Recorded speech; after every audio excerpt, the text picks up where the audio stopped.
नमस्कार, स्वागत है आपका इन लाइव 24 न्यूज़ चैनल के सुबह के समाचार में।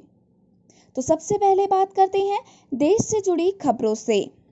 वायरस के लगातार बढ़ते मामले, 53,000 के पार पहुंची कोरोना संक्रमितों की संख्या, 35,000 से ज़्यादा मामले अब तक हैं सक्रिय। देश भर में कोरोना वायरस से संक्रमित मरीजों की कुल संख्या 53,000 के पास पहुंच चुकी है। इनमें से 35,000 से ज़्यादा मामले सक्रिय हैं। वहीं 15,000 के करीब लोग स्वस्थ हो चुके हैं या उन्हें अस्पताल से छुट्टी दे दी गई है। राज्य सरकारों की ओर से दी गई ताज़ा जानकारी के अनुसार देश में अब तक 1,785 लोगों की मौत हो चुकी है। बुधवार को जो नए मामले सामने आए हैं, उनमें से ज़्यादातर संक्रमित मरीज शहरी इलाकों के स्वास्थ्यकर्मी और सुरक्षाकर्मी हैं। इसके अलावा अधिकारियों ने पश्चिम बंगाल, गुजरात और महाराष्ट्र सहित कुछ राज्यों में उच्च मृत्यु दर की बात कही है। हालांकि इसके साथ ही केरल में संक्रमण का एक भी नया मामला सामने नहीं आने जैसी राहत भरी खबर भी आई है। वहीं महाराष्ट्र में बुधवार को 1200 से अधिक मामले सामने आए हैं, जो एक दिन में सामने आए मामलों की सबसे ज़्यादा संख्या है। आपको बता दें कि देश भर के अस्पतालों में अब तक 548 डॉक्टर, नर्स और पैरामेडिक्स संक्रमित हुए हैं। इसमें वार्ड बॉय, सफाई कर्मी, सुरक्षा गार्ड, लैब सहायक, परिचारक, कपड़े धोने वाले व रसोई में काम करने वाले स्टाफ भी शामिल नहीं हैं। दिल्ली में 69 डॉक्टर, 274 नर्स और पैरामेडिक्स संक्रमित हुए हैं। बीएसएफ 138वीं बटालियन के 22 और लोग पॉजिटिव आए। त्रिपुरा में सक्रिय मामले हुए 62। मुख्यमंत्री बिप्लब कुमार देब ने कहा कि धलाई जिले में सीमा सुरक्षा बल की एक टुकड़ी से जुड़े लोगों को बुधवार को नोवल कोरोना वायरस से संक्रमित पाया गया है। इसके साथ ही त्रिपुरा में संक्रमितों की संख्या 64 हो गई है। अम्बासा में 138वीं बटालियन के 22 लोगों के पॉजिटिव आने के बाद कोरोना वायरस के कुल सक्रिय मामले राज्य में 62 हो गए हैं। देब ने बुधवार रात को ट्वीट किया, अलर्ट 138 बीएसएफ से 22 लोगों, 18 पुरुष, 1 महिला, 3 बच्चों कोविड-19 से संक्रमित पाए गए हैं। देब ने कहा, त्रिपुरा में कुल कोविड-19 पॉजिटिव मामले 64 है। पैनिक मत करिए, सरकार सतर्कता से काम कर रही है। वंदे भारत अभियान का पहला फेज करीब 14,800 लोगों की होगी स्वदेश वापसी। कोरोना वायरस के कारण दूसरे देशों में फंसे भारतीयों को वापस लाने का काम आज से शुरू होगा। वंदे भारत अभियान के पहले चरण में 13 देशों से करीब 14,800 लोगों को लाने की तैयारी है। जानकारी के अनुसार अमेरिका और ब्रिटेन की उड़ान एक दिन के लिए टल गई है। इसका कारण पायलटों व क्रू मेंबर की कोरोना जांच रिपोर्ट ना मिलना है। इन देशों के शर्त के मुताबिक क्रू मेंबर्स की कोरोना रिपोर्ट नेगेटिव होनी चाहिए। नितिन गडकरी बोले, कुछ शर्तों के साथ जल्द होगी सार्वजनिक परिवहन की शुरुआत। केंद्रीय मंत्री नितिन गडकरी ने बुधवार को कहा कि सार्वजनिक परिवहन सेवा जल्द बहाल हो सकती है।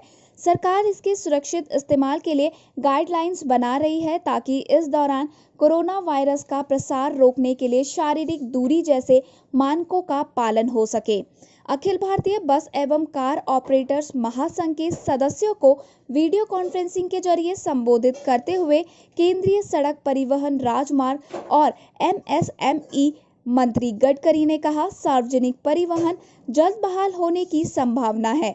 इसके लिए गाइडलाइंस होगी। उन्होंने कहा कि परिवहन और राजमार्ग खुलने से लोगों में विश्वास पैदा करने में मदद मिलेगी।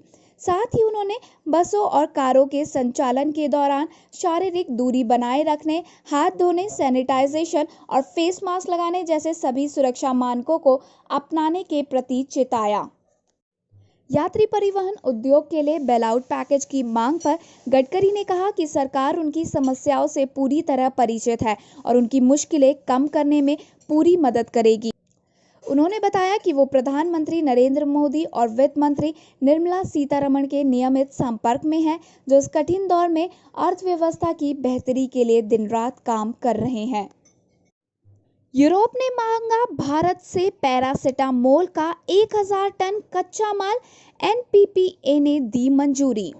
यूरोप ने भारत से पैरासिटामोल बनाने के लिए 1000 टन सक्रिय औषधि सामग्री की मांग की है। इस दवा का इस्तेमाल सामान्य तौर पर बदन दर्द व बुखार में किया जाता है। वहीं pharmaceutical export promotion council of India के अध्यक्ष दिनेश दुआ ने बताया कि राष्ट्रीय औषधि मूल्य निर्धारक प्राधिकरण यानी कि एनपीपीए ने यूरोप को एपीआई निर्यात करने की मंजूरी दे दी है। अब इस बारे में विदेश व्यापार महानिदेशालय व विदेश मंत्रालय को फैसला लेना है।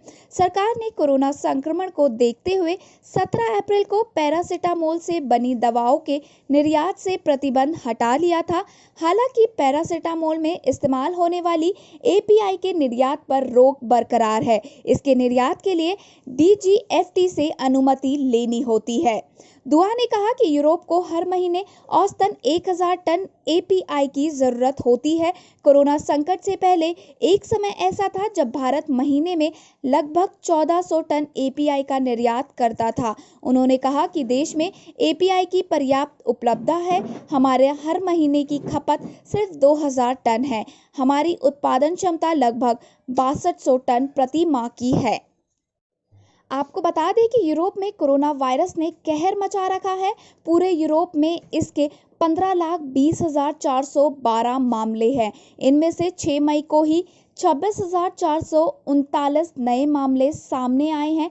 यहां पर अब तक 1,46,055 मरीजों की मौत हो चुकी है।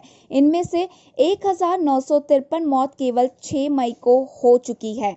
यहां पर अब तक 5,88,493 मरीज ठीक हुए हैं और साथ ही 7,85,864 कुल एक्टिव मामले हैं। यूरोप में जिस देश में सबसे अधिक मामले सामने आए हैं उसमें स्पेन है, जहां अब तक 25 लाख यूरोप में जिस देश में सबसे अधिक मामले सामने आए हैं उसमें स्पेन है, जहां अब तक 2,53,215 रेलवे स्टेशनों पर तैनात किए जाएंगे आइसोलेशन कोच। सरकार ने रेलवे के आइसोलेशन कोचों को 215 रेलवे स्टेशनों पर इस्तेमाल शुरू किया जाएगा।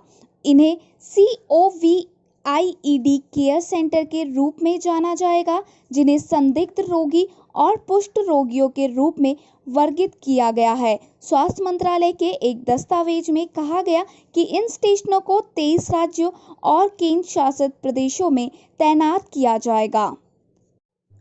आतंकी रियाज नाइकू के ढेर होने के बाद सुरक्षा बलों पर पथराव, बख्तरबंद गाड़ी पर चढ़ी भीड़।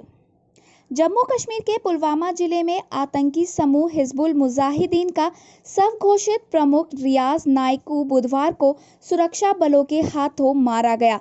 सुरक्षा बलों को नाइकू की 8 सालों से तलाश थी। वो अपने ही गांव में घिरने के बाद सुरक्षा बलों के हाथों मारा गया। नाइकू के मारे जाने की खबर के बाद सुरक्षा बलों पर पत्थरबाजी की घटनाएं भी सामने आई है। अवंतीपुरा में भीड़ ने सुरक्षा बल की बख्तरबंद गाड़ी को घेर कर पत्थरबाजी की और बख्तरबंद गाड़ी पर चढ़कर नुकसान पहुंचाया है। यहां तक कि पत्थरबाज बख्तरबंद गाड़ी पर चढ़ गए और लाठी डंडों से उस पर मारते रहे। सोशल मीडिया पर एक वीडियो वायरल हो रहा है जो कि अवंतीपुरा का बताया जा रहा है। इस वीडियो में आप देख सकते हैं कि किस तरह से पत्थरबाजों के बीच में सुरक्षा बलों की बख्तरबंद गाड़ी पर लोग पत्थर बरसा रहे हैं। यहां तक कि लोग लाठी और डंडे गाड़ी पर मार रहे हैं। हालांकि अब तक इस वीडियो को लेकर आधिकारिक रूप से कोई बयान सामने नहीं आया है।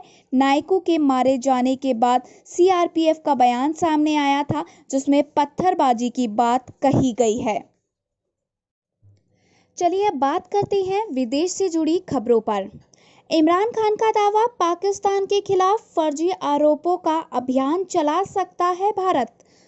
पाकिस्तान के प्रधानमंत्री इमरान खान ने बुधवार को दावा किया कि घुसपैठ के जवाब के बहाने भारत उनके देश के खिलाफ झूठे आरोपों का अभियान शुरू करने के लिए मौजूदा तनाव का इस्तेमाल कर सकता है। भारत ने जब कश्मीर में अशांति के पीछे पाकिस्तान के दो पक्षों के बीच मौखिक युद्ध बढ़ने की वजह बताया, तब इमरान ने ट्वीट किया, मैं झूठे ऑपरेशन के बहाने पाकिस्तान को निशाना बनाने वाले भारत के लगातार प्रयासों के बारे में दुनिया को आगाह कर रहा हूं। एलओसी के पार घुसपैठ के आधारहीन आरोप इस खतरनाक एजेंडे के भीतर हैं। खान ने यह भी दावा किया कि कश्मीर में हिंसा स्थानीय है। उन्होंने एक बार फिर भारत की सत्तारूढ़ पार्टी पर उन नीतियों का आरोप लगाया जो दक्षिण एशिया की शांति को प्रभावित कर सकती है। उन्होंने कहा, अंतर्राष्ट्रीय समुदाय को भारत के दक्षिण एशिया में शांति और सुरक्षा को खतरे में डालने से पहले कार्य करना चाहिए। पाकिस्तान मुस्लिम लीग नवाज के अध्यक्ष और संसद में विपक्ष के नेता शहबाज शरीफ ने भी भारत के खिलाफ एक सैल्वो निकाल दिया। उसने कहा कि भारत द्वारा आतंकी लॉन्चिंग पैड्स के आरोप का मतलब पाकिस्तान के खिलाफ दुष्प्रचार है। कोविड-19 से यूएस ज्यादा हुआ तबाह, डोनाल्ड ट्रंप बोले, पर्ल हार्बर और 9/11 हमले से भी बदतर है कोरोना अटैक।